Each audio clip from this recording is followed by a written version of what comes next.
Comment donner de l'énergie à un morceau? Ça peut être aussi simple que d'accélérer son tempo. Voyons ça. Alors, on va pas traîner, sitôt que vous serez abonné au channel d'Audiophondine. Nous l'avons vu, le placement des instruments les uns par rapport aux autres joue sur le groove et peut donner l'impression que la musique pousse sur le temps ou qu'au contraire, elle est plus traînante, plus calme. Mais sans même parler de ces histoires de placement, le tempo lui-même concourt à cela à plus forte raison quand il évolue au cours du morceau.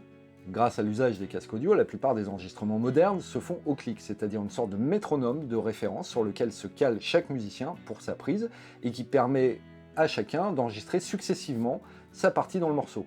Mais tel n'a pas toujours été le cas, et certains musiciens préfèrent se passer du clic pour privilégier un feeling plus live. Que se passe-t-il alors? Eh bien, le tempo fluctue au gré des musiciens. Écoutez le Manish Boy de Muddy Waters.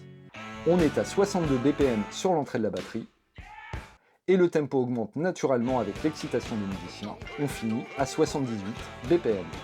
Une accélération qui n'a sans doute rien de décidé à l'avance, mais qui accompagne la montée en intensité du morceau. Et c'est tout aussi flagrant avec le You Can't Always Get What You Want des Rolling Stones, où l'on est aux alentours de 80 BPM en début de morceau, qui s'accélère graduellement vers 88 BPM en milieu, et finit à 94 BPM.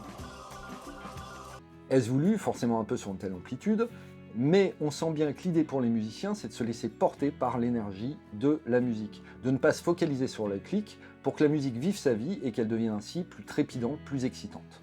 Or, vous pouvez le faire aussi dans vos morceaux, soit en vous passant de clics, soit en programmant vous-même une gradation du tempo.